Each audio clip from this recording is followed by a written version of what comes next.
አክብሮታይ ሰላምታችን በያላችሁበት ይድረስ የተወደዳችሁ የኢትዮ ፎረም ቤተሰቦች እነሆ የዕለቱን ዘገባዎቻችንን ከዚህ እንደሚከተለው ወደ እናንተ ማድረስ ጀመርን። አበይት ነጥቦቹን በቅድሚያም ፊልድ ማርሻል ብርሃኑ ጁላ ጠላቶቻችን አከርካሪያቸው ተመቶ ጣረሞት ላይ ናቸው ሲሉ ተሰምቷል። አሁንም ጽምዶ የተሰኘው ጥምረት ስጋት እንደሆነባቸው ገልጸው ነገር ግን የተጀመረው በ1960ዎቹ ነው ብለዋል። የወታደራዊ አዛዦች የጦርነት ቅስቀሳና ዛቻም ቀጥሏል። ዝርዝሩ ተዘጋጅቷል። የአራት ኪሎ አገዛዝ በድጋሚ ቤተ ክርስቲያን የጽንፈኛው መጠቀሚያ የሆነች ነው ሲል ወነጀልም። ምርጫና የሃይማኖት ተቋማት ጥቃቶችን አስተሳስሮ እያቀረበ የሚገኘው ብልጽግና የሃይማኖት አባቶችን ያልበሰሉ እያለም ወርፏል። ከሰሞነኛው የአርሲው ግድያ ጋር በተያያዘ የሚሰጡ ማብራሪያዎችም እንደቀጠሉ ናቸው። ትሰሙታላችሁ። በትግራይ ክልል ውስጥ የተፈጸመው የድሮን ድብደባ አሁንም እያነጋገረ ነው። የደብረ ጽዮን ገብረ ሚካኤል አስተዳደር በቲዲኤፍ አባላት ላይ የተፈጸመውን የድሮን ድብደባ ተከትሎ አታንበረክኩንም ሲል ገልጿል። ለዓለም አቀፉ ማህበረሰብም ጥሪ አስተላልፏል።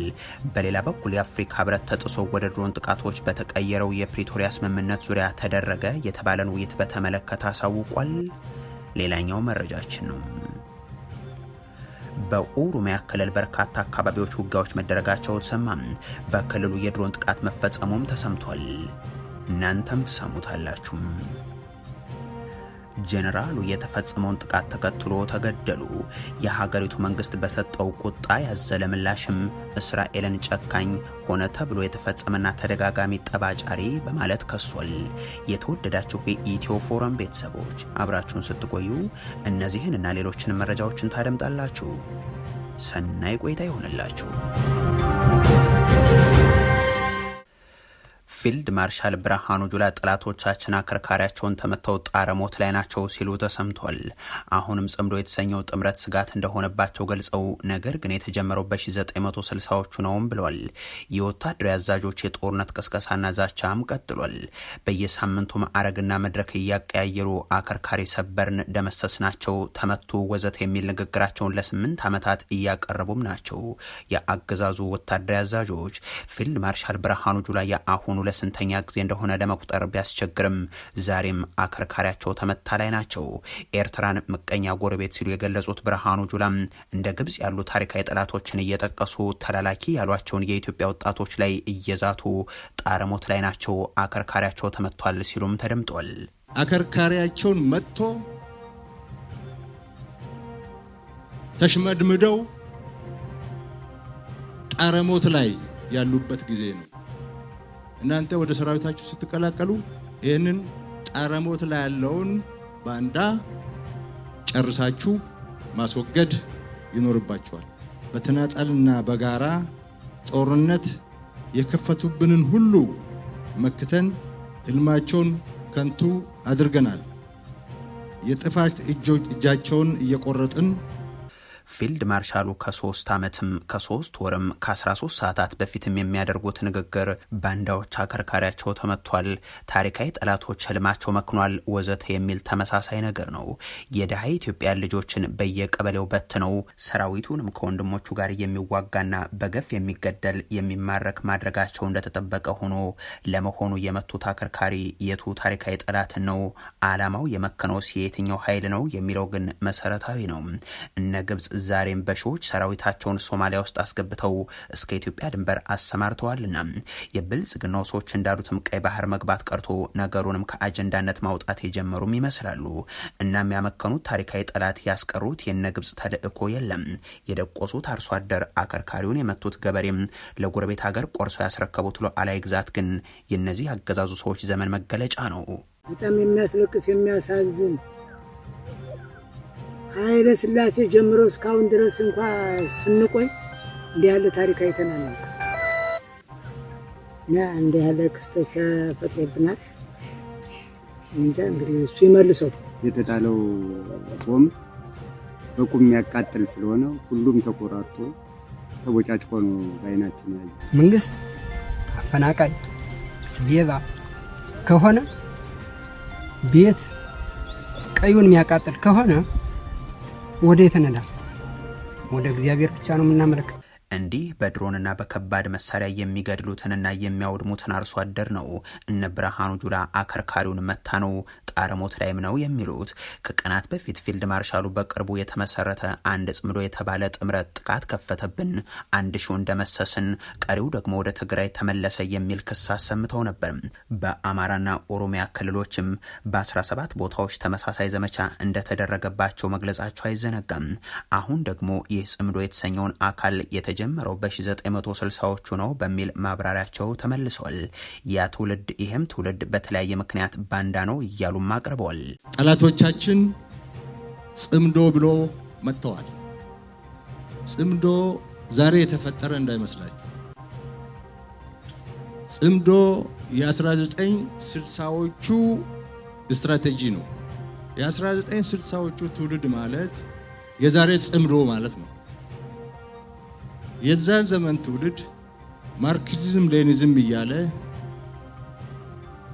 ታሪካዊ ጠላቶቻችንን እያጋበዘ በቀጠናው የአባይን ውሃ እንዳትጠቀም ሲደረግ ነበረ። ከባህር በር አስወጥተውናል። ያልተሳካው ባህር አባይን መገደብ የማትችል አገር መፍጠር ነበር። እሱ አልተሳካም። አሁንም እሱ ነው። አሁንም እየተደረገ ያለው እሱ ነው። የዛ ትውልድ ባንዳነት ኢትዮጵያ አባይን እንዳትገድብ ማድረግ ነበርም። አሁን ግን አሳካ ነው ለሚለው የፊልድ ማርሻሉ ንግግር ግድቡን ከታሪካዊ ጠላቶች ጋር ተናንቆ የገነባው የዛ ትውልድ አካል የሆኑት መለስ ዜናዊ አይደሉምን የሚል ጥያቄን ማንሳት በተባበሩት አረብ ኤሚሬቶች ድሮን የጎጃምና የወለጋ ገበሬን ለሚገድሉ ሰዎች ቅንጦት ይሆናል።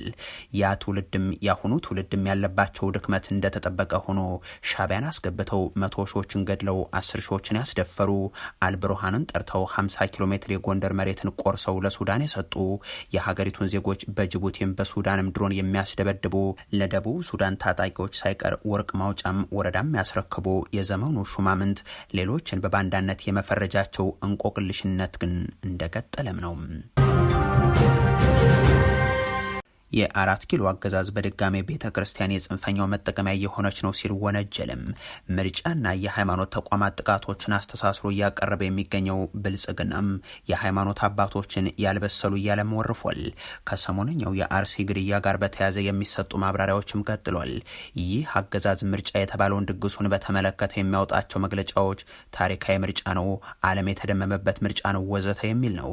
በርካታ ሚሊዮን ብሮች የኢትዮጵያ ገንዘብ ከከፈላቸው ታዛቢ ተብለው ከገቡ ሰዎች በስተቀር በዓለም አይን ግን አሳፋሪ ምርጫ እንደነበር በሁሉም ዓለም አቀፍ የመገናኛ ብዙሃን በኩል ሲዘገብ የቆየ ነው። የራሱ የብልጽግናው አጋር ኢዜማ እንኳን በበርካታ የምርጫ ክልሎች ምርጫው እንዲሰረዝ ጠይቋል። በእርግጥ ብልጽግና የዓለም ሚዲያዎች ምርጫን ለማንቋሸሽ ጥረዋል፣ የአፍሪካዎቹ ግን አወድሰውኛል የሚል መግለጫ አውጥቶ ነበርም። እዛው ጎረቤት ኬንያ ያሉት ሚዲያዎች ግን ይህ ምርጫ አይደለም ቀልድ ነው ይሏቸውም ነበርም። Now the Ethiopian election was not an election. It was an enigmatic election because the entire northern Ethiopia did not vote. The Tigray, there's war there, in the Amhara state. And in Ethiopia, there is now the label that it could be the Yugoslavia of Africa if the conflict continues this way. አዲስ አበባና ባህር ዳር ላይ የሚነበበው መግለጫ ግን ህዝቡን በምግብ አጥግበን ተአምር እንደሰራንለት ህዝቡም ኮረጆቻችንን በካርዱ አጥግቦ ተአምር ሰራልን የሚሉ ሆኗል። አቶ ተመስገን ጥሩነህ እሳቸው ያለፈው ስርዓት ተላላኪ በነበሩበት ወቅት ሞዴል አርሶ አደሮች ይሸለሙበትና ይሰበሰቡበት የነበረ አዳራሽን አሁን የሚሊሻና ወታደር መሰብሰቢያ አድርገው ዛሬም ሌላ አገዛዝን እየተላላኩ ለሚሊሻዎች የተናገሩትም ለልጅ ልጆቻችን የሚነገር ታሪካዊ ምርጫን አደረግን በማለት ነው። ከግራ ቀኝ የሚመጣውን ጫናና ፈተና ተቋቁሞ ባዳና ባንዳን ያሳፈረበት ጽናት እጅግ አስደናቂ ብቻ ሳይሆን ለልጅ ልጅ ሲነገር የሚኖር ውርስና ቅርስ ነው። ይህ ቅንጅታችን በዘወትር ሀገራዊ እንዳሉትም በሺዎች ኢትዮጵያውያን አስከሬን ላይ ኮሮጆ ያቆሙበት ምርጫ ተብሎ ለታሪክ የሚታወስ ድግስ አልፏል። ከምርጫው ማግስትም ወደ ሌላ የእልቂትና የክስ አጀንዳ ተሸጋግሯል ብልጽግና። ይህም የአርሲ ሃይማኖት ተኮር ጥቃት ሲሆን መሐመድ እድሪስ የተባሉ የሰላም ሚኒስትር ሹም የሰጡት መግለጫም ምርጫችንን ለማደናቀፍ የተሸረበ ሴራ ነው ይላሉ። ወደ አማራ ክልል ተሻግረውም ጎንደር ከተማ ውስጥ ቦምባ ፈነዱብን፣ በበርካታ ስፍራም ውጊያ ከፈቱብን እያሉ የፋኖ ኃይሎችን አማረዋል። ሰው ወጥቶ ያመነበትን መርጦ እንዳይገባ ለመረበሽ አለን በሚሉት መሳሪያ ማድረግ እንችላለን በሚሉት ጉዳይ በሙሉ ለማደናቀፍ ሞክሯል። አሁን እንዲህ የሚሉት ሰው ልክ የዛሬ ዓመት ፋኖ የሚባል ኃይል እንኳን ጎንደር ከተማ ውስጥ ቀበሌዎች ላይ የሌለም ጥቂት የቀሩ አመራሮችም ሸሽተው ጎረቤት ሀገር የገቡ ናቸው ብለው ነበርና አሁን በየቦታው አጠቃን የሚሉት ኃይል ከየት እንዳመጡት ግን የሚታወቅ ነገር የለም። በክልሉ ውስጥ ፍላጎቱን የሚያስፈጽም ከታጠቁ ኃይሎች ጋር ፊት ለፊት የሚመክት ወይም የሚያጠቃ ከተማዎችን ተቀጣጥሮ ሊያስተዳድር የሚል ኃይል የለም ማለት እንችላለን። አሁን ይህን ጉዳይ እንመራለን የሚሉ አካላት እንኳን በክልል ውስጥ አይደለም ያሉት። ተሻግረው ደንበር ተሻግረው ወደ ጎረቤት ሀገራት ሁሉ ብቅ ጥልቅ የሚሉበት እኒህ ሹም በኦሮሚያ ክልል የሚገኙ አድባራትና ገዳማትን እየጠበቀ ነው በማለት መወድሰ ሽመልስ አብዲሳ አስተዳደር ካስመዘገቡ በኋላ ቤተ ክርስቲያኖች የጽንፈኞች መሸሸጊያና መጠቀሚያ ሆኗል የሚል የብልጽግና የቆየ የጥፋት እቅድን የተመለከተ ንግግራቸውን ያስከትላሉ። ቤተ ክርስቲያንን ክብር ማስጠበቅ ቢሆን ጽንፈኞች ቤተ ክርስቲያንን ተገና አድርገው የሚያደርጉትንም ትክክል ያልሆነ እንቅስቃሴ አውጋዦችም መግለጫ አውጪዎችም በተመሳሳይ ሊያወግዙት ይገባል ብለን እናምናለን። ጽንፈኛው ቤተ ክርስቲያንና ገዳም መሸገብን የሚለው ንግግር በአለቃቸው አብይ አህመድ ጭምር ከዚህ በፊትም ተደጋግሞ የተነገረ ነውና ላለፉት ዓመታት እነዚህ የእምነት ተቋማት ስለምን የጥቃት ኢላማ ሆኑ የሚለውም ግልጽ ይሆናል። እኒህ ሚኒስትር በቅርቡ የተፈጸመውን የአርሲውን ጭፍጨፋ በተመለከተ መግለጫ ያወጡት የሃይማኖት አባቶችን ያልበሰሉ ለሳቸው አገዛዝ ያመለከቱትን ደግሞ የበሰሉ ሲሉም ፈርጀዋቸዋል።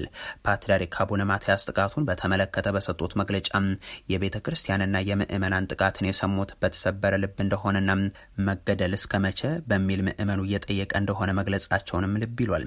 የሆኖ ሆኖ እንዲህ ያሉ አገዛዙ የሚያስፈጽማቸው አሊያም ደግሞ የሚፈጽማቸው ጥቃቶች ለምን ከሚለው ጉዳይ ጋር በተያያዘ የሚሰጡ አስተያየቶችም እንደቀጠሉ ናቸው። ፖለቲከኛው ጀዋር መሐመድ ፋኖ ስንትና ስንት ኪሎ ሜትሮችን አቆራርጦ ነው አርሲ ተገኝቶ ጥቃት አደረሰ የሚል መግለጫ የሚሰጠው? በሌሎች ክርስቲያኖች በሚኖርባቸው የኦሮሚያ አካባቢዎች ቁጥጥር ያለው የኦሮሞ ነጻነት ጦርስ ለምን በነዛስ ቦታዎች ጥቃት አላደረሰም በሚል እጠየቃለሁ ብሎ የማይገምት ስርዓት በምርጫው የደረሰበትን ዓለም አቀፍ ሀፍረት ለመሸፈን ይህንን መንገድ መርጧል ባይ ናቸው። ከአርሲ ላውጣና ወሎ ልውሰድ። ከጥቂት ወራት በፊት አንድ ኢማም ተገለው ነበር። አይ ኢንቨስቲጌትድ ዳት። ከፋኖ ጋር ሲጋጩ መስጊድ ውስጥ ሆኖ ተኩስ ከፈቱባቸው ከመስጊድ ግቢ ውስጥ። ለምን? ወሎ ላይ ሙስሊሙ ማህበረሰብ ከፋኖ መነጠል ስለሚፈልጉ ያን ቴንሽን በጣም እንዴት እንዳሞቁት ትዝካል። ከጠቅላይ ሚኒስትር ወንበር ተቀምጠህ ቤተክርስቲያንና ገዳማት የጦር መሳሪያ ማከማቻው ነው ስትል እታች ላለው ሚሊሻ ምንድነው እያልኩ ያለው? ቤተክርስቲያንና ገዳማት ለጥርጣሬ እንዲገቡ ታርጌት እያደረካቸው፣ የጦርነት ኢላማ እያደረካቸው፣ ምርጫው ላይ የደረሰባቸው ውርደት ለማስቀየስ አስበው ነው የሰሩት። ከጠቀሙት በምርጫው ማግስት ይሄ ነገር ዜና ሆኖ መውጣቱ ከጠበቁት በላይ ውጤታማ ሆኖላቸዋል። አጀንዳ ዳይቨርት ማድረግ ይችላል። የደብረ ጽዮን ገብረ ሚካኤል አስተዳደር በቲዲኤፍ አባላት ላይ የተፈጸመውን የድሮን ድብደባ ተከትሎ አታንበረክኩንም ሲል ገልጿል። ለዓለም አቀፉ ማህበረሰብም ጥሪ አቅርቧል።